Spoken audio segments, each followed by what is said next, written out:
No, that's Nick from Mark Grimm's office. I don't know where the person is. Who knew? Who knew? Let's go ahead and get started. We'll call the meeting to order, and we'll start with the Pledge of Allegiance. To the flag of the United States of America and to the republic for which it stands, one nation, under God, indivisible, with liberty and justice for all. Before we begin, can I go ahead and take roll call? Yes, please. Daniel Tobin, Present. Sandy Lucy, Here. Julie Scannell, Here. Becky Pate, Here. Bob Dopsch, Here. Nancy Walkenhorst, Here. Dr. John Bauer, Here. Mike Genovese, Here. Ben Holtz, Here. Dr. Cassandra Suggs, and John McCullen. Here. Thank you. Sherry, before we start, I'd also like to go around the board table again and have everybody just introduce themselves again. Just start. My name is Mike Genovese, and I'm somebody who represents the county on the commission. I'm Becky Pate with Downtown Washington, Inc. Nancy Walkenhorst with Coldwell Banker and Washington Historical Society. I'm Julie Scannell. I manage human resources for GH Mold here in Washington. I represent manufacturing. I'm Daniel Tobin. I am in deposit operations at Bank of Washington. Bob Dopsch, President of Bank of Franklin County. Sandy Lucy with Gary Lucy Gallery and former mayor. John Bauer, President at East Central College and representing the other taxing districts. John McCullough, Assistant Superintendent, School District of Washington. Ben Holtz, attorney here in town. Aaron Griesheimer, Economic Development Director for the City of Washington. Sherry Claycamp, Assistant City Administrator and City Clerk. I know there's members in the audience that would like to introduce themselves. We'll do that as they make their presentations, if that's okay. So, is there a motion to approve the minutes of last meeting? I'll move. Second. And a motion made and seconded. All those in favor, say aye. Aye. And then for clarification, I'd just like to make everybody in the audience aware of a couple things. I understand there's an awful lot of residents here to wish provide public comments on the proposed hotel development. We'll try to reserve time at the end of the meeting for those comments. Anybody that wishes to make them, we'll ask you to hold them to a few minutes. But the big thing here today is to listen to the developer's project and whether it qualifies for the TIF. We welcome your feedback and we appreciate that. However, it is important to note that the role of the TIF Commission is to review the findings of the consultants and ultimately decide if the redevelopment project area qualifies under the state statutes for tax increment financing. Concerns about proposed development's design, layout, compatibility with surrounding areas will be best directed towards planning and zoning of the City of Washington as this project moves through the approval process. If you'd like to provide comments, please know that the comments will be not part of the public record today. If you would like your comments to be made as part of the public record, you may do so at public hearings, which are tentatively scheduled for July 29th. This will be your opportunity to have them officially recorded. Due to time constraints today, as there is a park meeting in this facility at 5:30 this evening, we're going to limit the comments to 3 minutes. We ask that you please be respectful and do not repeat any comments previously made by others. With that, I guess the first order of business, Aaron, would be election of officers. That is correct.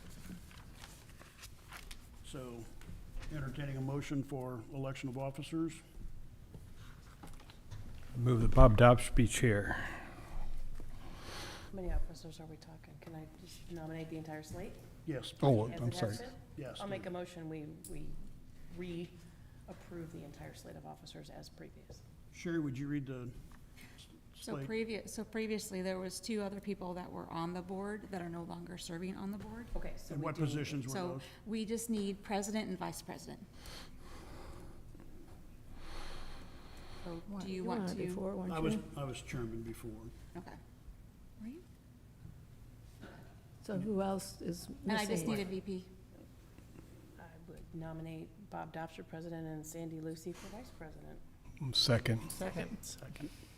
Any other nominations? If not? Who made the second, I'm sorry? Say it I again. did. John. Thank you. John, I'm sorry, Sherry. If not, all those in favor of myself serving as chairman and president and John as vice president? No, Sandy. Oh, Sandy, I'm sorry. John made the motion, I apologize. Sorry. You almost lost your job, Oh, Sandy. man. I know. All those in favor, please signify by saying aye. Aye. Anybody opposed?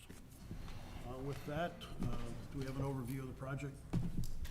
Yes, we have Lindsay Evans here with PGIV Planners to go into the presentation of the redevelopment plan, the qualifications analysis, and the cost-benefit analysis. Good evening, all. Can you hear me okay? Let me know if it's too soft. Louder. You're louder. Okay, we'll talk. Tell me if it's too loud. I can get loud. Okay. Okay, I'm Lindsay Evans with PGAV Planners. I'm an associate director there and will be presenting on the qualifications analysis, which is part of the redevelopment plan for this proposed TIF, and also the cost-benefit analysis that was prepared by PGAV. When we met a couple weeks ago, there was a discussion about what other TIFs are in the city. And so we felt like this map might be helpful for everybody to wrap their heads around where those are located. The downtown TIF is the yellow boundary on the map that you're looking at, which is the larger area. It was established in February of 2007. There's a Rhine River TIF, which was established in June of 2010. And the Front Street TIF, which was established in February of 2017.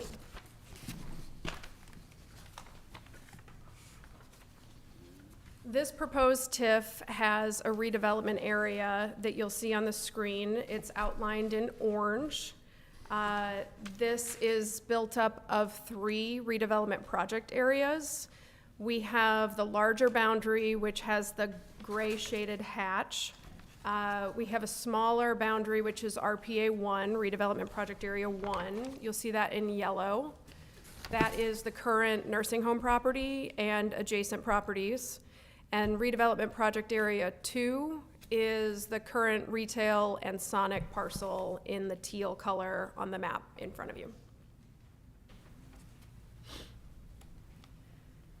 When PGAV did our analysis of the area, we analyzed each of the parcels and each of the built environment across the parcels.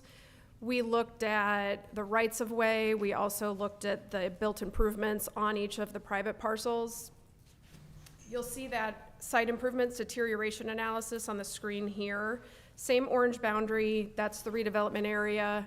And then the red shaded parcels are marked as deteriorated, having some quality of deterioration. And the green parcels are marked as not deteriorated. The buildings are also marked within those as well. This is an analysis of building age throughout the redevelopment area. So each of the buildings on the parcels, we analyze the building age, whether it's over 35 years old or under. This will come into play generally with determining a blighted area, but also more specifically a conservation area. It's one of the first qualifying factors is the building age.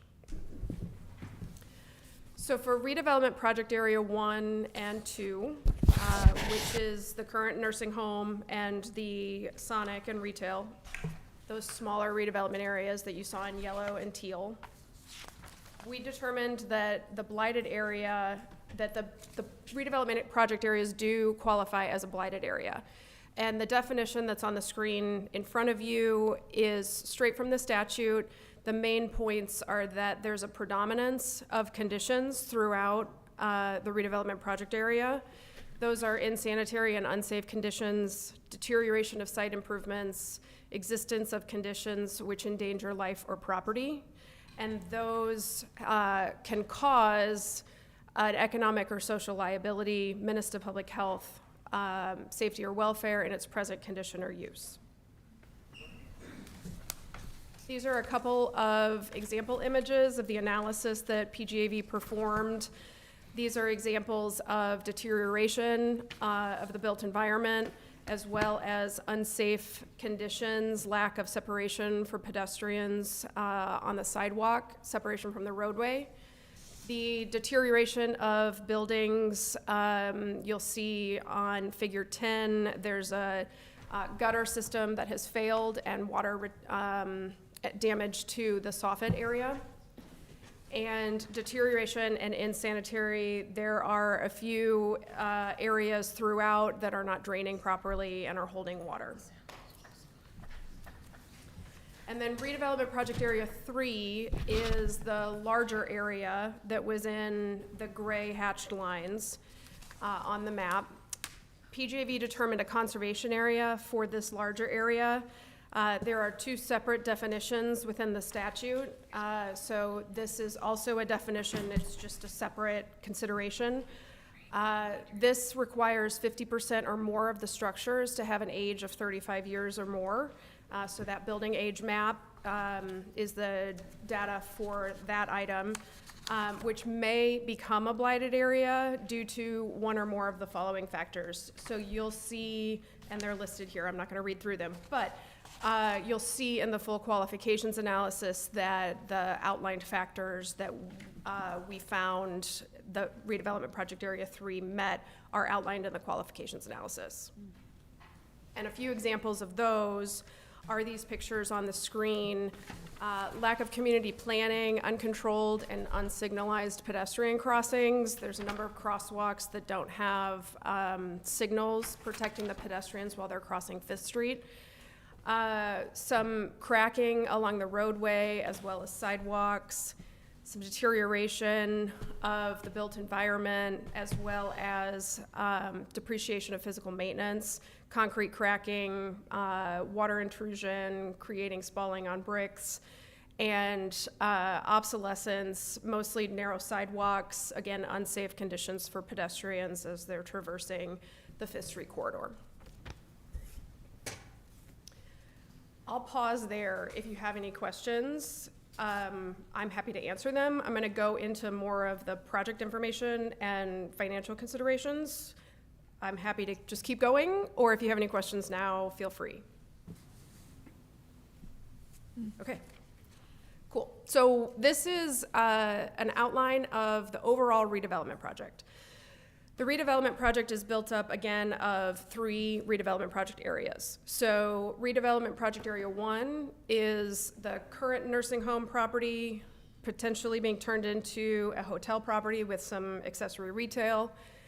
Redevelopment project area 2 is the retail and the Sonic property on the other end of 5th Street, potentially turning into multifamily residential and accessory retail.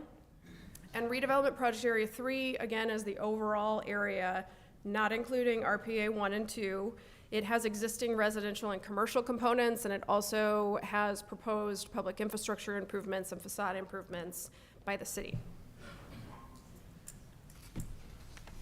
The redevelopment project costs are also outlined by redevelopment project area. These are very small, but again, the full documentation is within the redevelopment plan document. What this is telling you is the total estimated redevelopment project costs for each of the RPAs. RPA 1, the potential hotel and retail, right now is estimated at about 30 million of improvements. RPA 2, also 30 million, that's the potential multifamily and retail. And then RPA 3, there are a number of items outlined in the public infrastructure improvements that the city would like to accomplish if the funding is there at about $11 million, as well as the facade improvement program along the corridor at 5.4 million. That's a total of approximately 76 million across all 3 RPAs. These redevelopment project costs will be broken down into project costs that are estimated to be funded by tax increment financing and or privately financed. Those separations are currently still in negotiation, so that's why you'll see those yellow boxes there, but this will be filled out before the redevelopment plan is finalized. Are those discussions ongoing now already, or?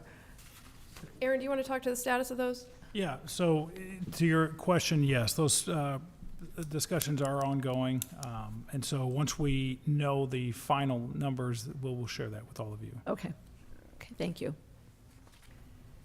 The next few charts are charts that we use in order to analyze incremental revenues that could potentially be available if development occurs. There are property tax considerations and there are sales tax considerations associated with the potential TIF. This base equalized assessed value takes the current parcels within RPA 1 and looks at their current assessed value, which is the 471,000. And that is the presumed base taxes off of that assessed value that will continue to be paid no matter what, quote unquote, in order to make that base payment and then create the increment above that. So the taxing districts will continue to get payment on this base value. Property tax rates that are used throughout the cost-benefit analysis are listed here. There are property taxes that are eligible for capture by TIF and not eligible. So we have excluded the state of Missouri Blind Pension Fund as well as the County Developmental Services. And the Washington Area Ambulance District and the commercial surcharge are all not eligible for capture by TIF. And throughout the calculations, you'll see that consideration. The projected equalized assessed value. So this is the assessed value with the development occurring for RPA 1 specifically. The hotel has a projected assessed value at completion of approximately 2.5 million, and the accessory retail at approximately 400,000. This is assumed to be a commercial assessed value, and the taxes calculated off of this assessed value will create the increment that will create funding for the TIF above and beyond the base. The sales tax rates that are assumed throughout the analysis are also up on the screen here. Again, there are sales taxes that are not eligible for capture by TIF. So the state of Missouri and the County Community Services for Children sales taxes are excluded in the analysis for calculating increment that will go toward the TIF.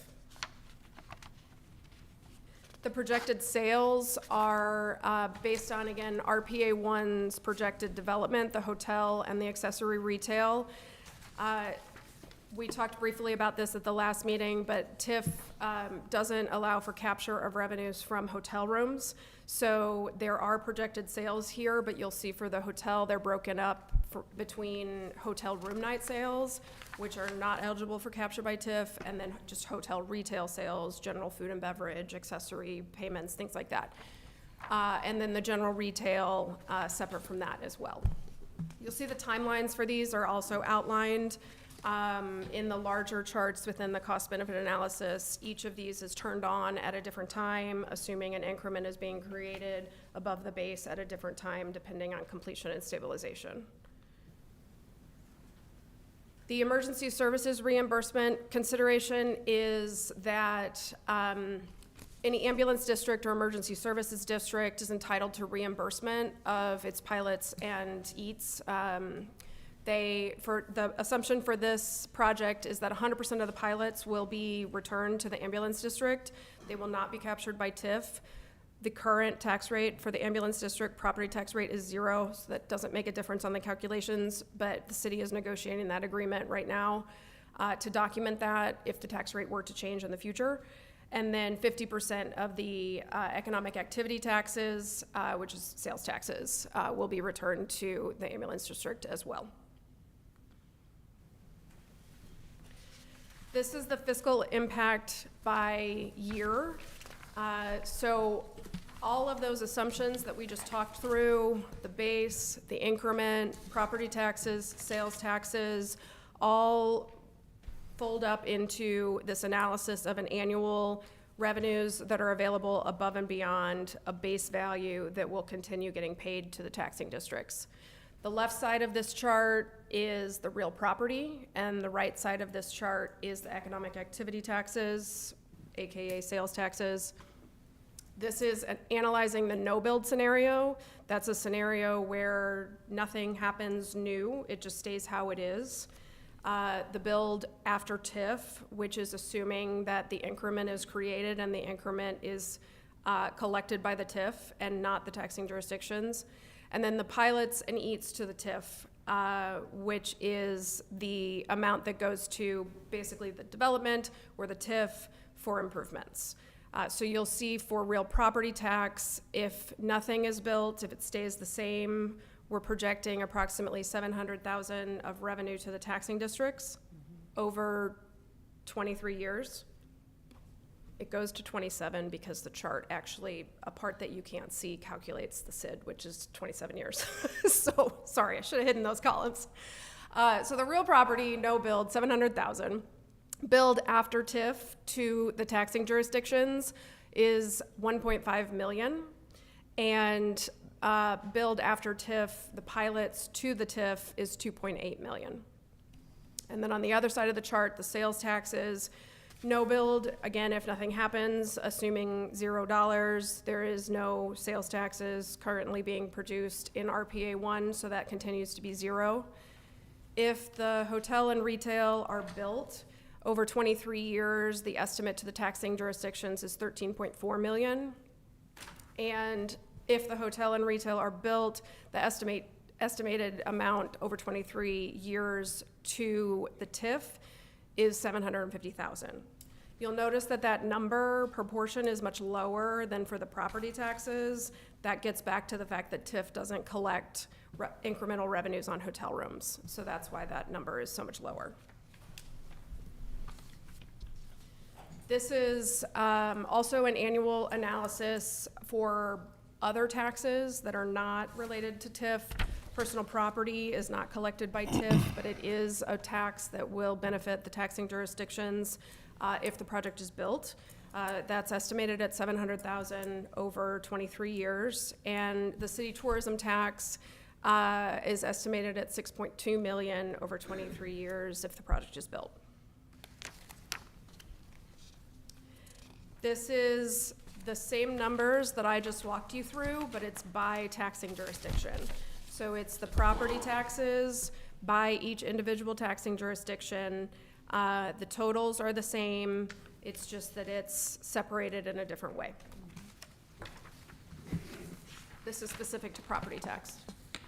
And the next chart is specific to economic activity taxes. Again, the taxing jurisdictions that are currently have a sales tax rate, and divided by if there is a no build, again, the $0.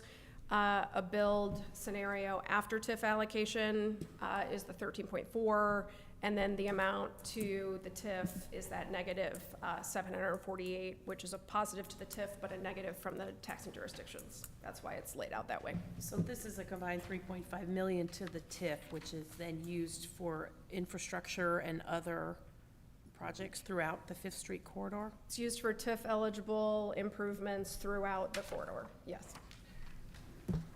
Not just solely to that particular property, since that would... I think the city is working through negotiations on exactly how the revenues will be divvied up across the different RPAs. So I don't know that that's quite set yet, but in general, yes, throughout the area.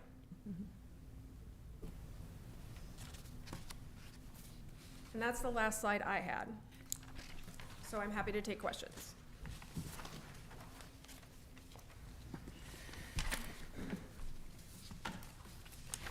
So just, I think there's a perception, maybe among general people, that this TIF money goes into the pocket of the developer. But it has to be used like back into the project, doesn't it? It has some, there's some control over how it does get spent? Absolutely. Very controlled by the statute and the redevelopment agreement. Well, let me just point out one thing. Keep in mind that there's not a pot of money, okay? So the only way that there is TIF money is if a project occurs and incremental revenue is generated. So by approving the TIF, doesn't magically create a pot of money for, whether it's for the facade improvements or street improvements on Fifth Street or for the hotel development or anything else. So the only way, if nothing ever occurs, there's never any money. Right. But if the developer is developing, they're continuing to pay their portion of it. It's just not going to the tax, it's going towards this So other fund. realistically, what would happen is the developer and its lenders would front all the money and they get reimbursed as increment is generated. Okay. Okay. Thank you.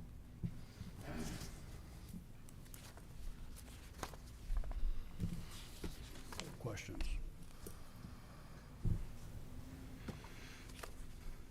I kind of had one, but I Go don't know ahead. if this is the time to ask it. So, so sometimes when you see TIFs that have been done, I don't know if that's the right word for it, but a project, nothing here in Washington have we seen that way, but a lot of times you'll see a development in St. Louis for retail or something like that, and then the TIF runs out, retail leaves, and now you have empty storefronts and things like that. And so I guess, I wouldn't want to, is there a long-term plan in place of what happens to a hotel? Or are there examples out there? I'm sure there are who have been TIF before, have been developed through the use of a TIF. And then surely that continues as a hotel, or, we're talking down the road, because the TIF is 23 years. And I know that one of the things here in Washington, when we TIFed the condos, like along Front Street, and did those properties continue to increase in value, which is good for the city and good for the area. And for the taxing district. And for the taxing districts, yes, they continue to increase.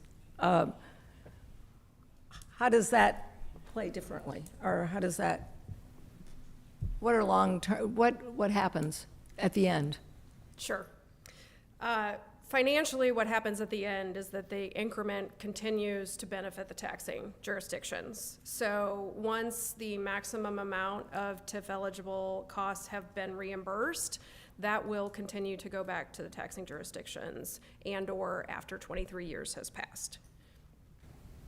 As far as market viability, and what I think you're asking. I am. There are a number of considerations that play into long-term management and operations of all different kinds of commercial real estate. I'm not sure if Bo is here. Yes. And He's back there. can speak to how he plans on managing the hotel through 23 years and after. But I will say there are a number of examples of TIFs and/or other development tools that have benefited hotels for much longer than the tool has been around. There have also been hotels that are not part of a TIF or another statutory development tool that have failed no matter what. So it is a much more complicated question than a TIF hotel at year 24, what keeps it going. It is affected by a number of things that are both within the control of the developer, but also not within the control of the developer. Can I try to ask that same question differently? The TIF continues even if this project fails. The district, everything still stays intact. The increment financing portion still stays intact. It's just that, For all of Fifth Street. yeah, for the full 23 years, it's just that that particular entity that owned the hotel, developed the hotel, may or may not survive. Correct. Is that fair? Yeah, the redevelopment plan will be in place for the full amount if it's not Regardless of expired. who the ownership is or whether the project is successful or If the not. city doesn't choose to expire it early. Yeah.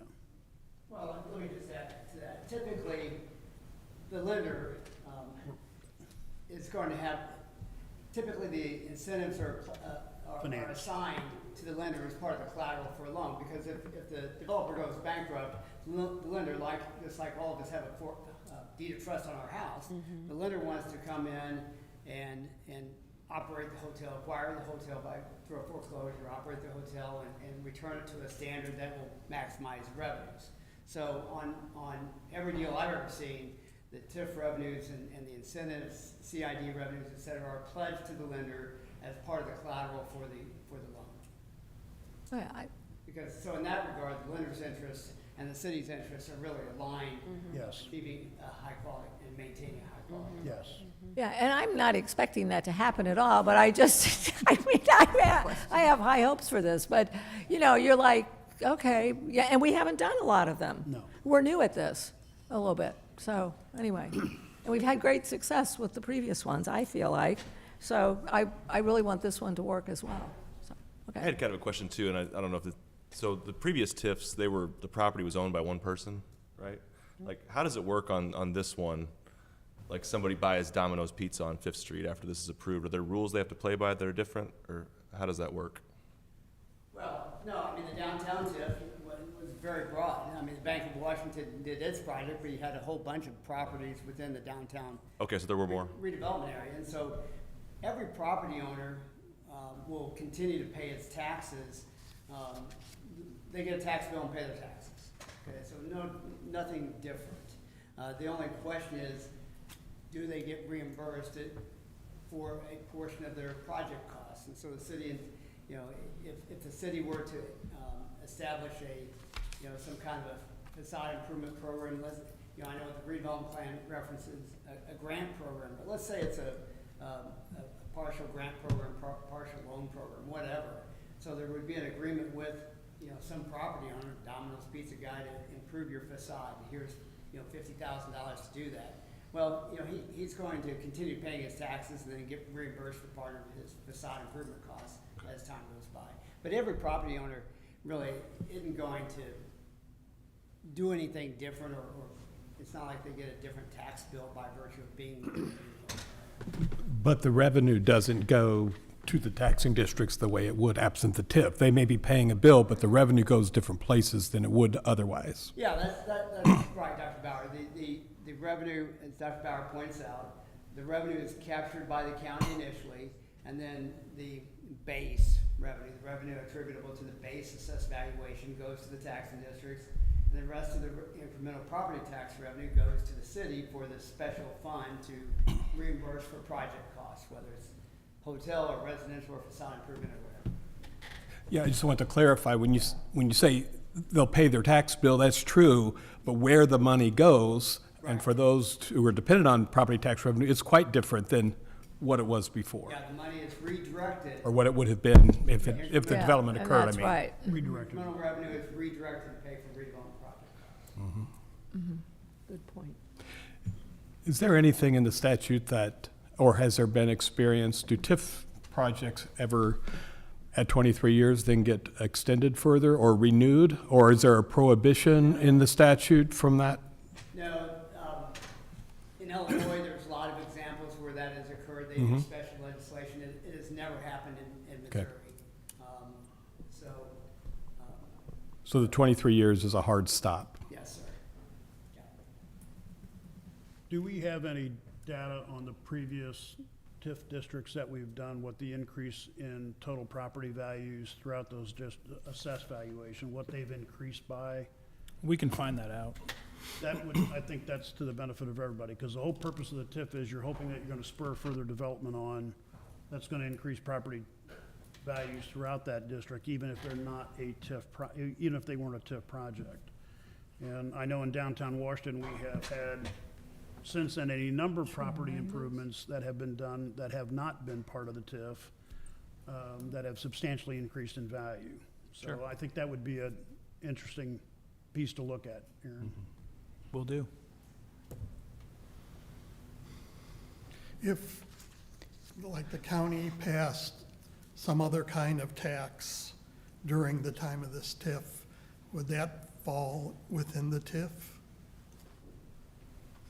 Actually, the statute was amended a few years ago to address that very question, and the answer is only at the option of the county. So if any taxing district implements a new tax after the TIF is adopted, then it's up to that taxing district to basically voluntarily make its tax available for capture by TIF. So it doesn't, And the theory was, you know, at the time this is put in place, you're relying on taxes A through B, A through G, let's say.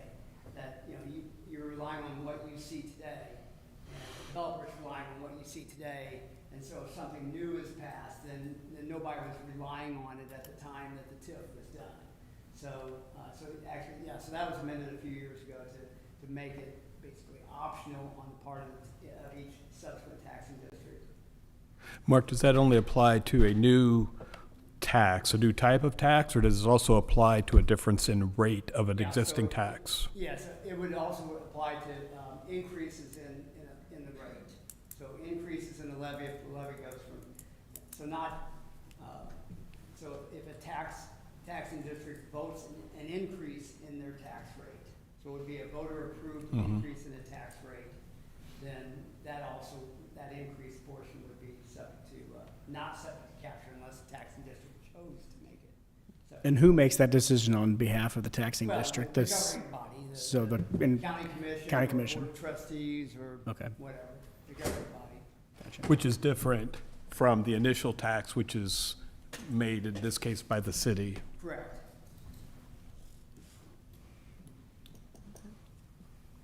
There were a couple acronyms in there that were used quite a bit that I have to ask.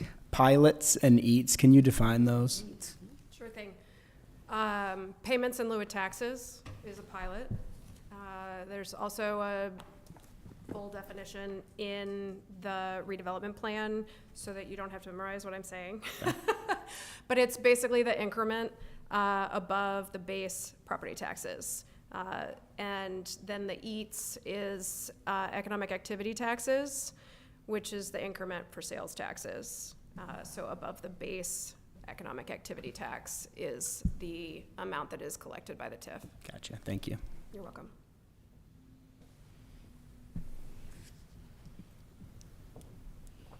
Any other questions? Mr. Chair, just a note, all of you have copies of the redevelopment plan, the qualifications analysis, and the cost-benefit analysis at your chairs. I want to stress to all of you, these are still just drafts, they're not final, but city staff wanted all of you to at least have these to look over, and then you can see on your agenda a tentative, proposed meeting for July the 8th, in case you have any further questions after you look over these documents, so.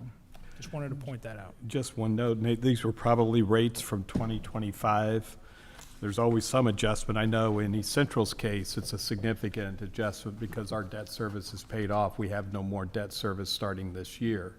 So that 8 cents that's in there, it currently would not be part of this calculation going forward. Okay, thank you. To the next meeting. Yeah, it's up to the commission. Next meeting is scheduled for July 8th,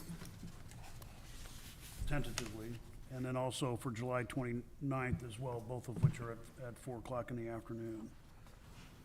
And that would be the public hearing on the 29th. Say it again. The public hearing is on the 29th. Yeah, public hearing is actually on the 29th, yes. Right. Are there comments from the audience that somebody would like to make? So, I don't know if you're talking about these meeting dates. So for the, you all can decide, July 8th, if that works, you can just decide to do that. But for the public hearing, we'd actually like a motion and a vote on setting the time, place, and date of the public hearing. Thank you, Mark. I think we've been instructed to make a motion for the public hearing on July 29th. So moved. Thanks, John. I'll second it. Okay, thank you. Got a motion made and seconded. All those in favor? Aye. Aye. Thanks, Mark. Are there any comments from the guests that are here this afternoon or this evening, whichever it is now?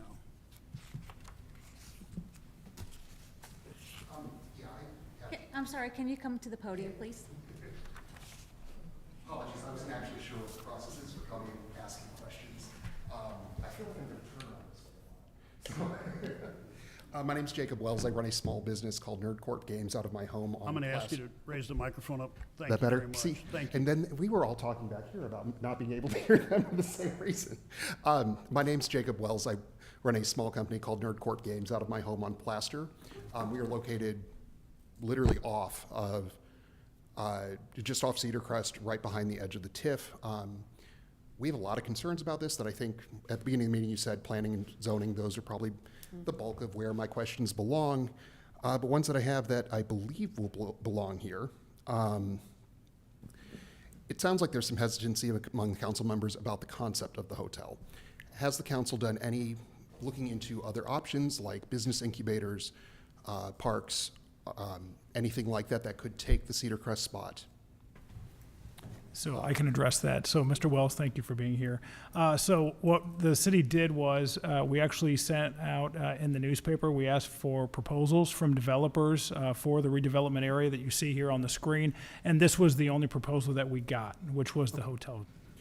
That helps. Yeah. If we do get all of these accessory retail areas, will Washington, through downtown Washington Mo and economic development, will we be putting a priority on bringing Washington-owned businesses into these areas, or are we going to seek outside franchises and things of that nature?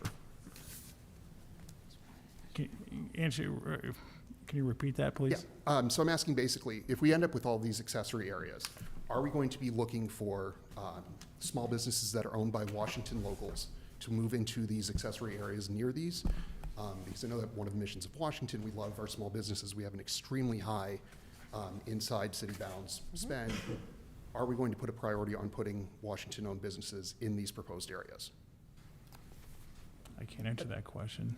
Well, the only thing that I guess I would comment is I have I guess an issue with a priority. The priority is to welcome any business that wants to come, and you know, as I always look at it, I can't control who comes in as far as what we're looking for at the end of the day.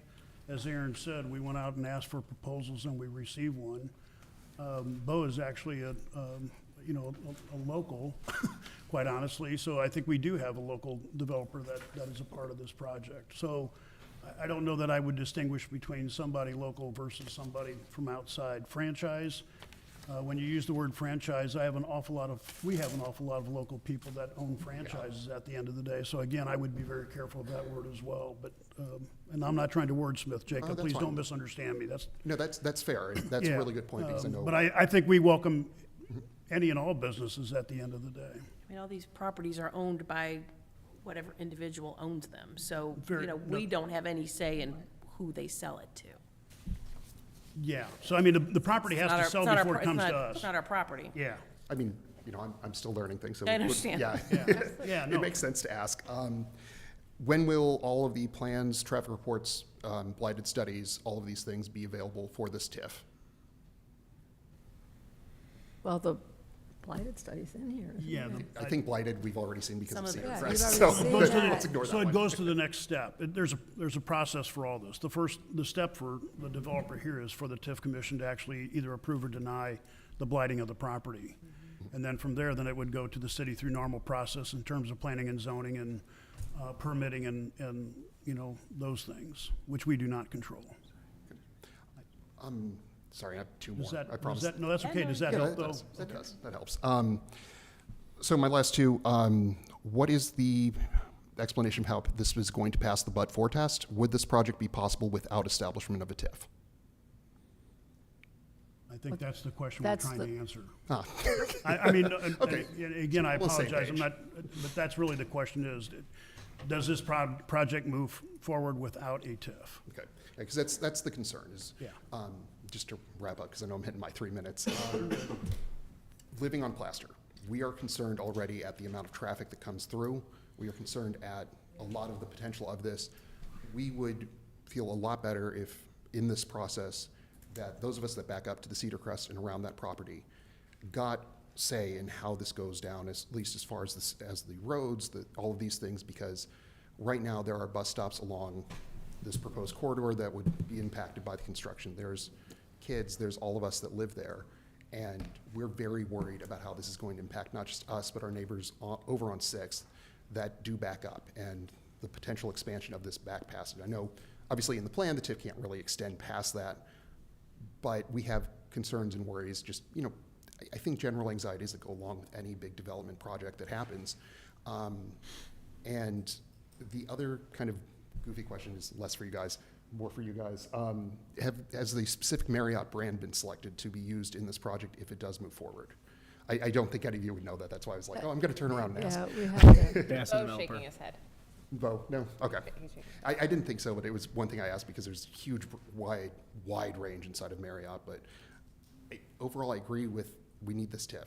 But I have a lot of questions based on where I am around the hotel. And again, I think that all falls into city zoning and all that, so I'll save them for then. Thank you, guys. Thank you. Oh, thank you.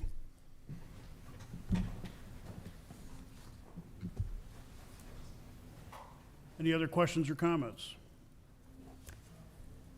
Hearing none, is there a motion to adjourn? Oh, I'm sorry.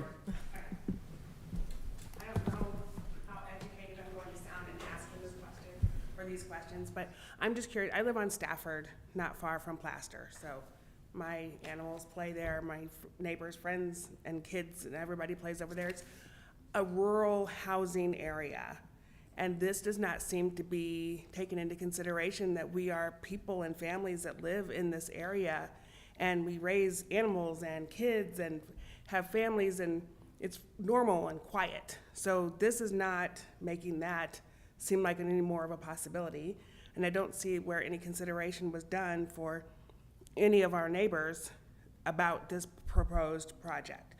Also, I have a background in tourism, worked in Branson, big part of the reason why Branson became what it became.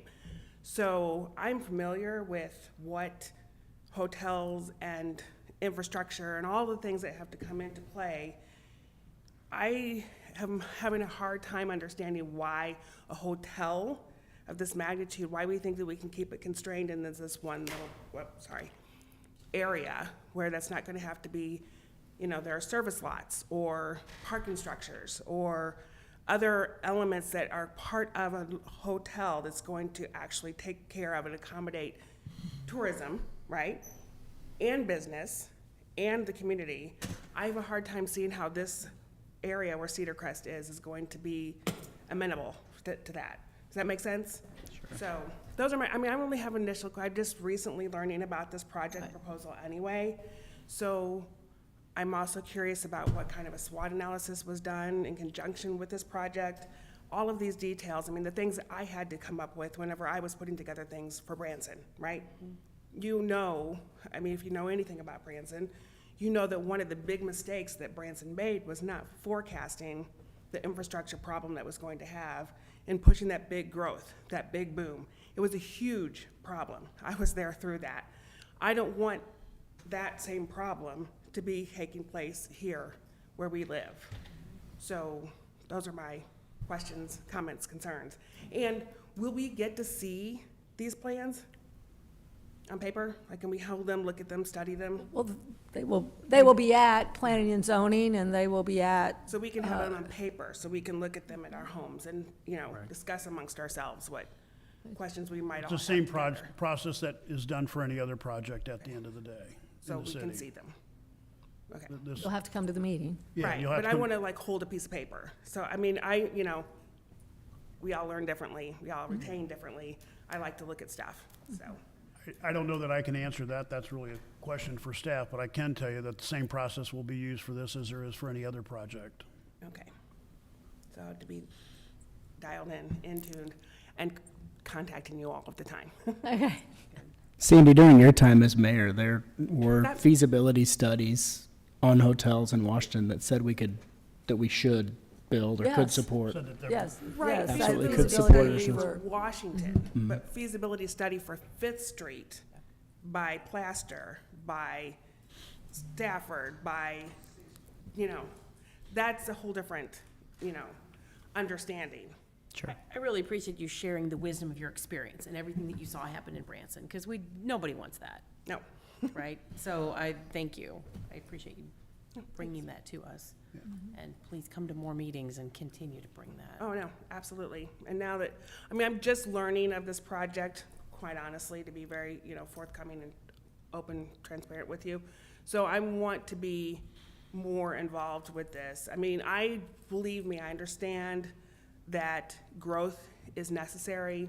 Growth is not something to run from, but also I think it's important to do it responsibly and not forget that the people are the ones that make the community, not just the business.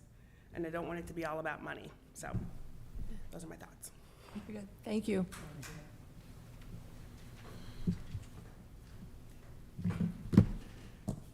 Any other questions or comments? Hearing none, is there a motion to adjourn? So move. Got a motion made and seconded. All those in favor? Aye. Thank you all very much. Thank you. Thank you.